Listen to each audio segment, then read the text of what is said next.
a gente deve ter alvos. Então, o nosso alvo é multiplicar as células no final do ano. Então, para as células serem multiplicadas, nós teremos que ter novos líderes, vamos ter que ter mais anfitriões, etc, etc. Tudo duplicado, né? E então nós vamos trabalhar nisso.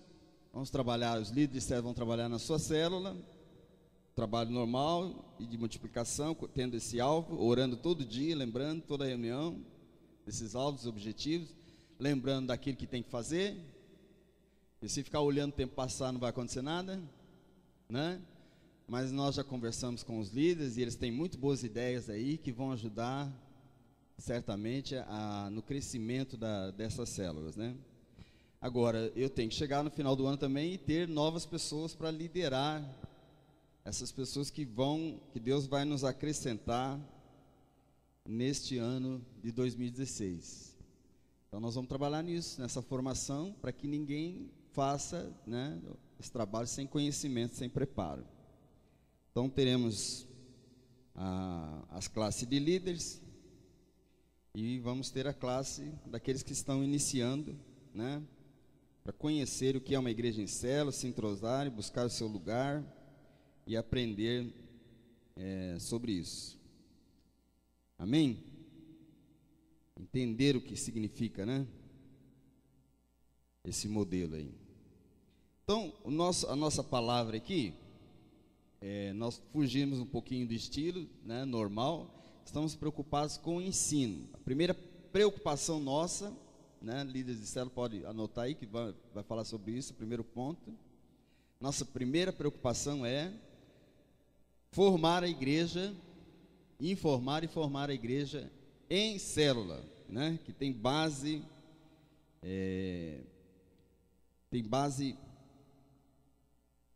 bíblica no discipulado, né, buscando os melhores líderes, evidentemente muito semelhante àquilo que a Bíblia diz, né? Timóteo, Paulo escreve a Timóteo e diz: olha, aquele que deseja a obra do Senhor, essa excelente obra deseja, mas é necessário, ou seja, é importante algumas características dos novos líderes, né? Paulo tinha lá as recomendações para os líderes da sua época, e nós temos também recomendações muito importantes para os líderes do nosso tempo, né? E isso tem que acontecer. E aqueles que vão entrando, vão conhecendo, vão se apaixonando, vão gostando do trabalho, né? E vão realizando, fortalecendo. Nós temos por opção esse ano fazer um ano de transição, né? Nós queremos ser pastor de uma igreja de crianças. Nosso ministério é esse. Nós temos uma igreja de crianças. Nós temos uma igreja de crianças. Nós temos mais de 40 crianças. Então nós já temos uma igreja, né? E nós estamos trabalhando para isso. Deus nos deu muitas coisas. Nós, por exemplo, estamos colocando isso dentro de casa, dentro da nossa casa. Nós fizemos isso quando começamos nosso ministério, estamos fazendo até hoje. Até hoje nós trazemos esse ministério para dentro da nossa casa. A nossa casa é uma igreja. Nós adotamos esse modelo. E para isso Deus tem nos dado todas as coisas que nós precisamos, né? Por exemplo, você pode falar: pastor, o que nós temos? Nós temos mobiliário próprio para as crianças. Nós temos mesas, cadeiras. Se você quiser fazer uma célula lá na sua casa, ou juntamente com um irmão, uma célula para criança lá na sua localidade e tal, só falar, tem cadeira, tem equipamento, tem material. Nós temos tudo nas mãos para poder desenvolver esse trabalho, porque Deus tem dado a nós. Está até ocioso, está parado, faltando trabalhador aí, né? Faltando cearense nesse Ceará nosso aqui. Então nós queremos que a igreja entenda isso, que os novos que estão chegando entendam isso.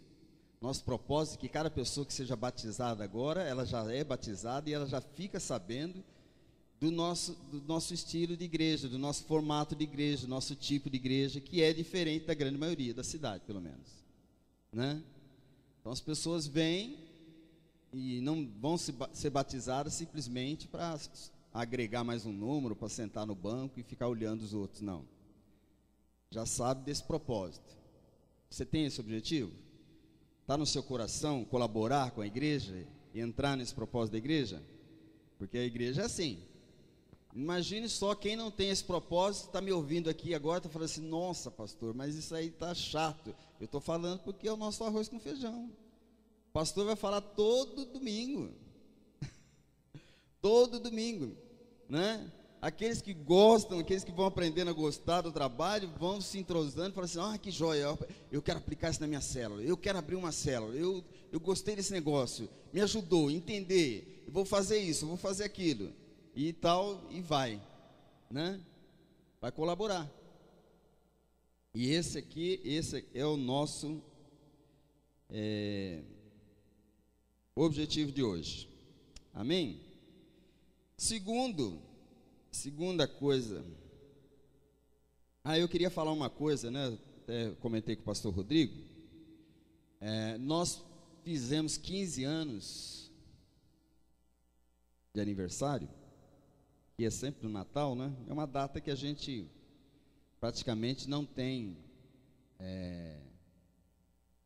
nem 90% da frequência da igreja, por causa das viagens e tal, de família. Acontece com todos, conosco também acontece, né? Então, eu gostaria de aqui fazer uma homenagem, né? Se os irmãos me permitem, aos fundadores da igreja, que cumpriram o seu papel aqui, que legaram a vocês que estão chegando essa igreja. Amém? São irmãos que a etapa deles, eles venceram, alguns estão ajudando mais, outros pararam, mas alguns ainda estão ajudando, colaborando, e que devem ser honrados, né, por aquilo que, inclusive, que já fizeram. Amém? Eu queria orar com esses irmãos, né, agradecendo pela vida deles. Não fiz isso durante 15 anos, tem que fazer agora, né? Então vou pedir para eles vir à frente aqui. Os fundadores que venham aqui à frente, por favor, todos vocês.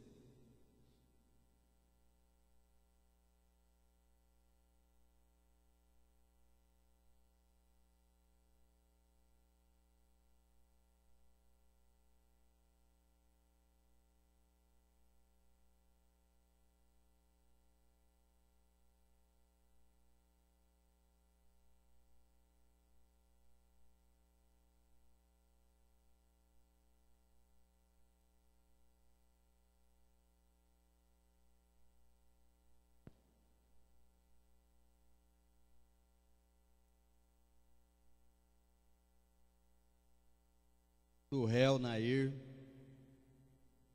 estão escondidos ali, né? Eu sabia que ia ter que chamar alguns aqui.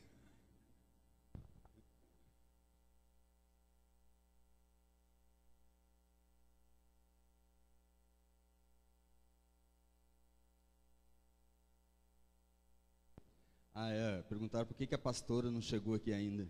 É por causa dos 65 anos, irmão.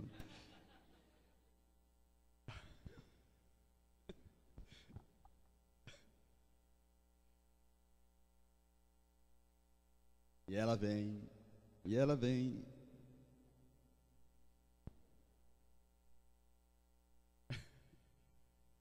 Fica brava não. 43 anos de casado, já tem que ir acostumando, né? Irmãos, nesta noite quero honrar todos vocês que legaram esta igreja. Estão aqui conosco, permanecem conosco, nos ajudaram. Muitos já passaram e foram embora, né? Fundadores também, mas foram embora, mas vocês vieram e permaneceram conosco. Então é só vocês dar uma olhada para frente. Não, Davi não veio. Mas veio agora, estou feliz que ele veio agora. Então, esses irmãos, né? É fruto do seu trabalho. Amém? Graças a Deus por isso, né? Então, louvado seja o nome do Senhor. Vamos ficar de pé e vamos orar. Senhor, nosso Deus e Pai amado, esse momento é um momento de vitória, Senhor. É um momento de regozijo, de paz, porque nós podemos distinguir aqui homens e mulheres que o Senhor sustentou nesta obra, tem sustentado, e legaram uma igreja aqui, legaram uma obra e colaboraram, Senhor, grandemente, para que essas vidas fossem alcançadas e para que todo esse projeto pudesse ser realizado. Então recebe o nosso louvor, a nossa gratidão por cada fundador, por cada colaborador que tem nos sustentado, que tem nos ajudado, que tem contribuído para conosco aqui, Pai. E que a igreja, Senhor, aqui também possa olhar para eles aqui, aproveitar esse momento, tirar uma foto deles, agradecer pela vida deles, pelo legado que deixaram, Senhor, e possam orar por eles e assim ser também abençoados, ó Pai. Amanhã é um outro dia, amanhã serão eles que estarão aqui à frente e vão gerar o fruto que o Senhor vai colocar nas mãos deles, ó Pai. Então, obrigado por esta igreja que o Senhor fez nascer e crescer aqui, obrigado por estas vidas que aqui estão, por aqueles que foram salvos e não estão mais no nosso meio, obrigado pela vida de todos, meu Deus. Recebemos a Tua bênção, esse refrigério do Senhor, em nome de Jesus. Amém? O Senhor merece.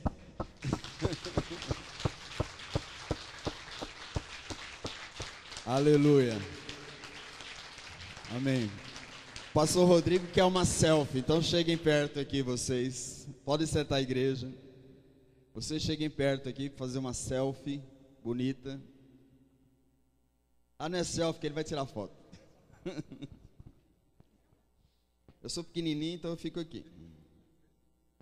Para cá.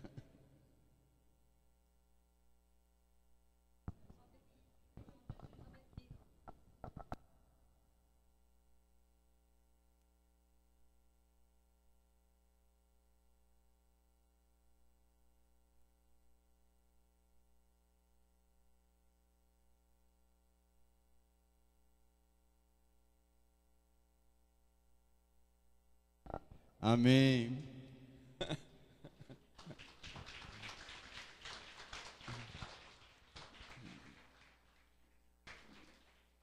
Quem falou faltou o Tiago aí?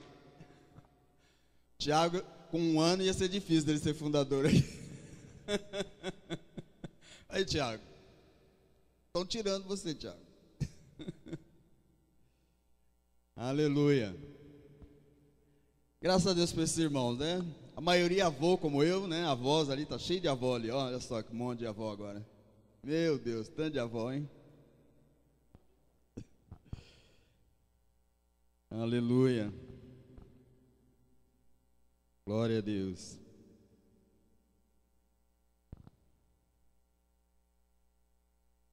Então, amados, eu queria falar sobre o estilo de vida hoje, né? Diante da situação que nós estamos vivendo, né, do final dos tempos, qual seria o estilo de vida mais apropriado para esse momento? Falando aqui como igreja, lógico, né? Falando aqui como igreja e principalmente igreja em célula. Nós temos visto algumas situações e eu acho até louvável, né? Eu tenho visto meus filhos, por exemplo, procuram gastar tempo disponível da melhor forma possível e a maioria, principalmente, desfrutando da família, né? Então, uma das coisas que nós colocamos é que nós devemos ter tempo para tudo, né? inclusive para a família, inclusive para o lazer.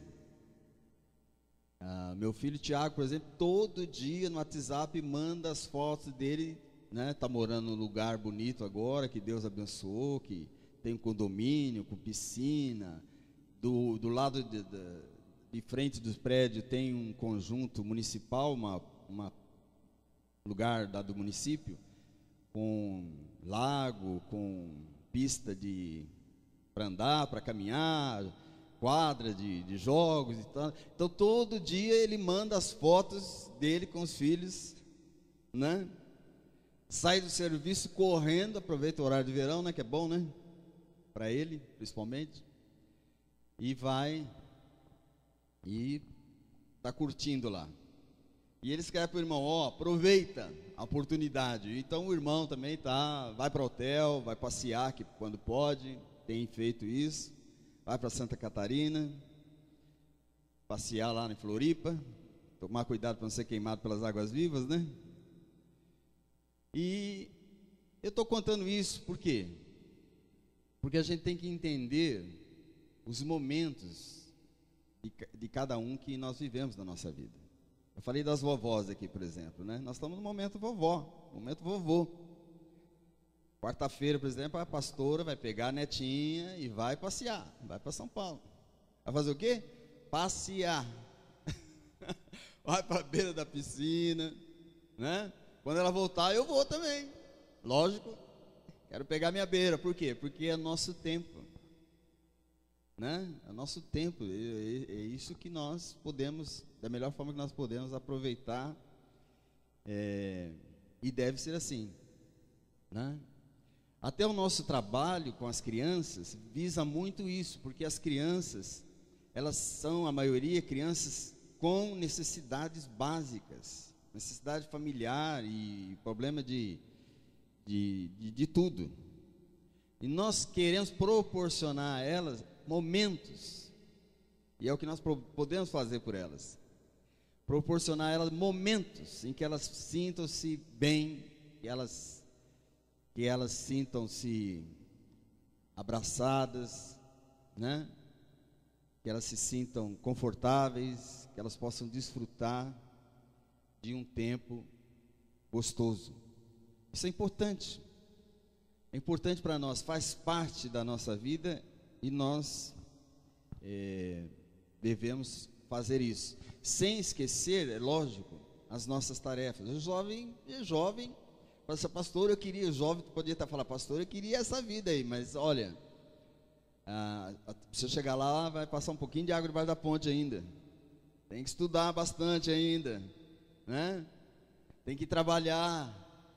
Pastor, mas está difícil o emprego. Olha, eu quero dizer para você o seguinte: enquanto você não arruma emprego, arruma um serviço, porque serviço tem de monte. Se você quiser, me procura aqui que eu te dou uma lista de serviço aqui, tem tanta coisa aqui, né?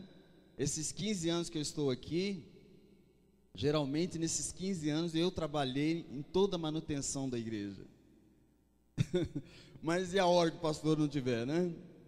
Quem vai pintar? Quem que vai consertar? Quem vai arrumar aqui, vai arrumar ali, cortar ali e tal? Quem que vai fazer essas coisas? Então, serviço tem de monte. E você precisa aprender isso, né? E principalmente se for para o Senhor, faça dado para o Senhor, não é para mim não. Faça a obra para o Senhor. É uma coisa bonita ver o jovem estudando, ver o jovem trabalhando. Quantos poderiam estar fazendo alguma coisa e não estão fazendo nada, né? Às vezes comentam comigo: pastor, olha fulano, dia de semana à tarde, desfilando com o namorado na cidade. É vergonhoso isso. Olha, se você não tiver o que fazer, não saia de casa. Fique lá dentro, que é pelo menos para as pessoas não verem você e falar assim: está à toa, não vai atrás de serviço e ainda fica namorando de dia. Eu me lembro, uma certa época aqui, no começo, e eu faço isso até hoje. Por exemplo, vocês são testemunha disso, é muito difícil me ver na cidade. Muito difícil. Você cruzar com o pastor Carlos na rua, olha, é uma raridade. Por quê? Porque eu não vou mesmo. E eu lembro de um colega, pastor, que ele ficava na rua Amazonas andando para cima e para baixo, entrando tudo quanto é loja, conversando com todo mundo, e de preferência até vendo se conseguia levar a ovelha de outro pastor para a igreja dele. E eu cruzei com ele um dia, estava na cidade, e ele falou: pastor Carlos, por onde o senhor anda? Que eu não vejo o senhor. E eu nem respondi, né?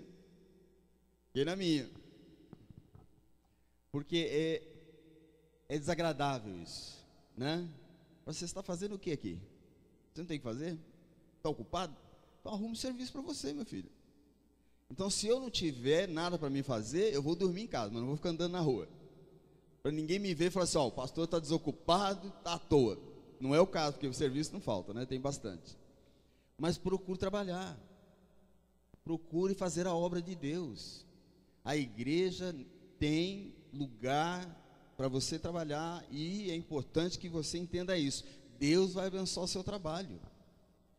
Preste o seu serviço a Deus e pode ter certeza que Ele vai abrir uma porta para você. Deus não abre porta para quem não trabalha. Para quem não quer trabalhar, Deus não abre porta. Deus abre porta. Olha, e você pode perguntar, geralmente aquele que está ocupado, aparece vaga de emprego para ele. O desocupado não aparece nada para ele. Por que será? É interessante isso. Então aprenda a fazer alguma coisa nesse sentido. Faz parte, querido, do estilo de vida do cristão, dá valor para essas coisas. Eu vou explicar isso, eu estou falando isso aqui tudo, mas eu vou lá no texto, fique calma aí que eu vou chegar lá. Eu só quero dar essa introdução para você entender isso, né?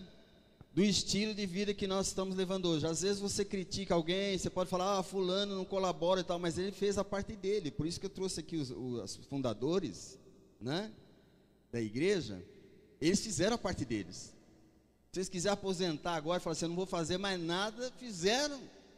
Tem galardão, já marcaram o ponto deles. Se vocês continuarem fazendo, eu espero que façam mais, melhor ainda. Mas fizeram. Agora, querido, é você. Agora é a tua vez, né? A próxima geração, daqui a pouquinho, daqui uns 15 anos, você vai ser vovô também, né? Se a Dilma não atrapalhar nada, quem sabe consegue até uma aposentadoria, né? Espero que ele, inclusive consiga a minha também. Mas essa é uma questão que nós precisamos enfocar na nossa vida. Amém? E, em terceiro lugar, terceiro ponto, o ensino da palavra. Eu estou apresentando isso para vocês aqui. O ensino da palavra. Tem que ler a Bíblia, tem que estar estudando a Bíblia, tem que estar trabalhando com a Bíblia. Nós lemos aqui um trechinho para vocês refletirem aqui. Todo mundo está lendo? Quem não está lendo sabe pelo menos da história de Jó. Não é verdade? Aí você pensa na história de Jó, mas pastor, eu conheço a história de Jó, vamos pensar na vida de Jó? Vamos refletir na vida de Jó? Não, eu quero refletir na vida dos filhos de Jó.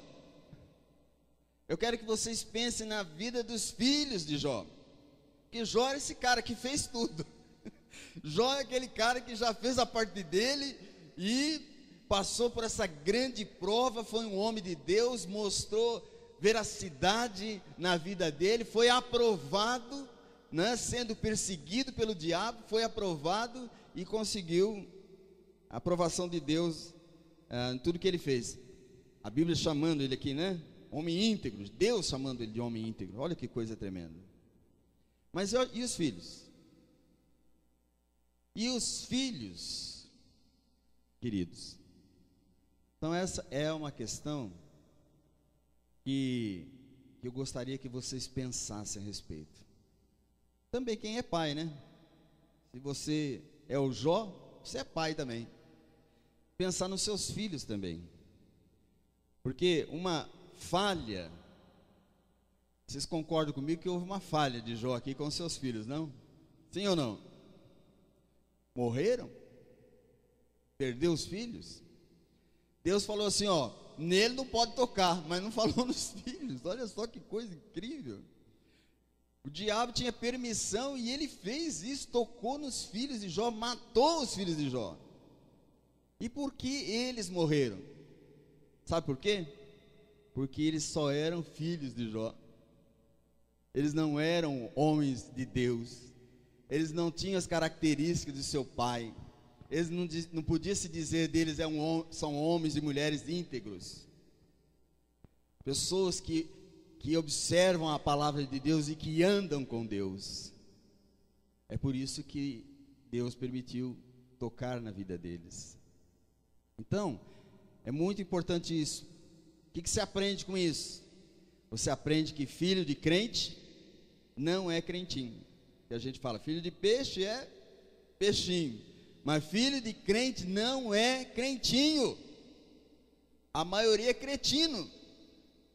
Então precisa tomar muito cuidado com isso, porque há muitos filhos que vivem na benesse de seus pais, que seus pais são homens e mulheres de Deus, serviram a Deus, estão orando por eles, estão colaborando com eles, estão, intercedendo por eles. Às vezes eles ficam tranquilos e sossegados, pensando que não tem necessidade nenhuma, não precisam fazer nada absolutamente, porque seus pais estão, como Jó, O Jó fazia o sacrifício dele, fazia o sacrifício pelos filhos também. Mas isso não funciona mais. Nem funcionou naquela época também, Não funciona nem hoje nem antes. Filho de crente não é crentinho. Então, filho de crente, o que tem que fazer? Tem que ser crente também. Filho de crente tem que ter uma experiência com Deus também. Precisa saber que Jesus Cristo é o nosso Deus. Quem é Jesus para você? Ele é o nosso Deus. Ele é o nosso Senhor. Eu passei um link aí pelo WhatsApp. Quantos assistiram aquele filme lá? 1, 2, 3. 3 só assistiram. Assistam, viu? Esse filme. É muito interessante. É muito interessante.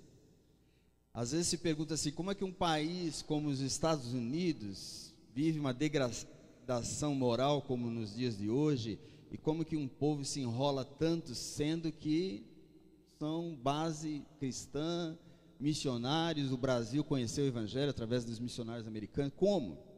Então aquele filme é interessante, porque mostra ali naquele filme, no comentário da pessoa, que em 1962, presta atenção, 1962, poucos aqui tinham nascido, o governo americano proibiu o ensino religioso nas escolas públicas, proibiu uma criança de orar na escola pública, certo? Baniram o ensino da palavra de Deus na escola pública. E aí? E aí, como diz a dona Cléo, virou o que virou. Virou o que virou. Aquela história de um povo que fica defendendo a liberdade, como lá na França, Nós queremos ter liberdade, agora eles vão programando uma marcha para Satanás, porque eles querem mostrar que o povo tem liberdade para servir o diabo. E as pessoas vão dizer assim, eu não quero saber de Jesus não, porque eu escolhi servir o diabo. Essa é a situação que leva a chamada democracia, Já falei para vocês que o reino de Deus não tem democracia não. No reino de Deus é monarquia, não tem democracia. O Senhor, nosso Deus, é rei. Jesus é o nosso rei. Amém? Aleluia. Jesus é o nosso rei.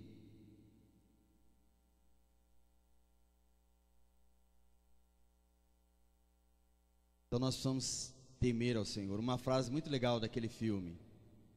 A Bíblia diz: o temor do Senhor É o princípio da sabedoria. Se a pessoa não teme a Deus, ela vai temer a quem? Perguntinha. Faça essa pergunta para você. Eu fiz para mim. Você teme a Deus? Você teme Jesus Cristo como Deus? Jesus não é aquele amiguinho seu de parceria, não. Você chama ele, ô parça. Não é parça, não. Ele é Deus. Ele é Senhor. Ele veio a este mundo, Ele morreu por nós. Ele deu a sua vida por nós. Pagou pelos nossos pecados. Tá certo? Conquistou o seu lugar. O lugar que só Ele pode ter. A Bíblia diz, debaixo do céu, acima da terra, todo lugar, não tem outro nome, ou acima do céu, não tem outro nome dado, pelo qual importa que sejamos salvos, o nome é Jesus. Filipenses diz, ao nome de Jesus, todo joelho se dobrará, toda língua confessará. O que eles vão confessar? Jesus Cristo é o Senhor. Jesus Cristo é o Senhor. Jesus Cristo é o Senhor. Quando aprendemos a palavra de Deus, nós vamos ver que muitas coisas nós corrigiríamos na nossa vida se nós tivéssemos mesmo temor de Deus. Se Deus fosse o seu Deus, se Jesus fosse o seu Deus.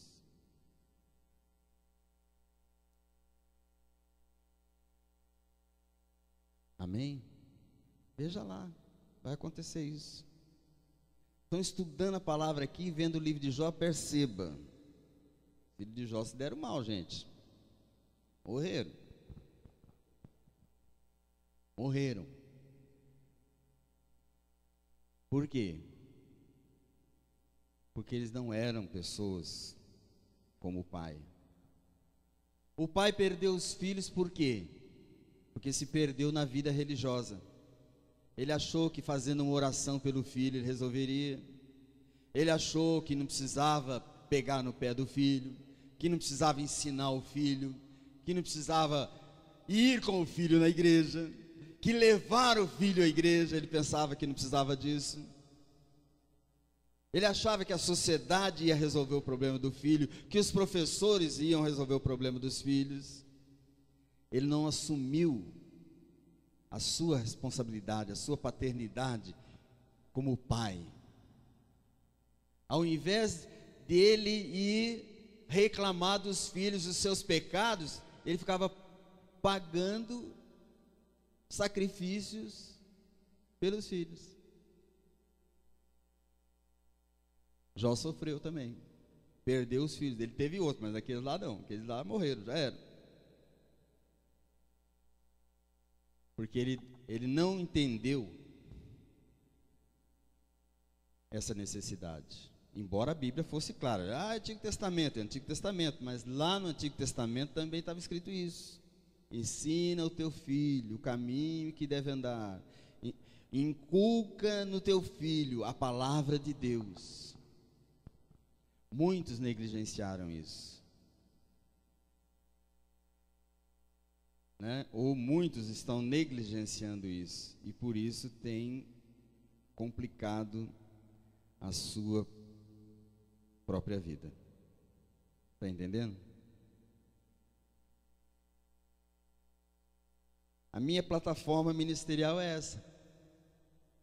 Eu trabalho em função disso. Amém? Eu sei que precisa fazer isso. Eu sei que precisa ensinar. Eu sei que nós precisamos fazer isso. A célula é esse lugar.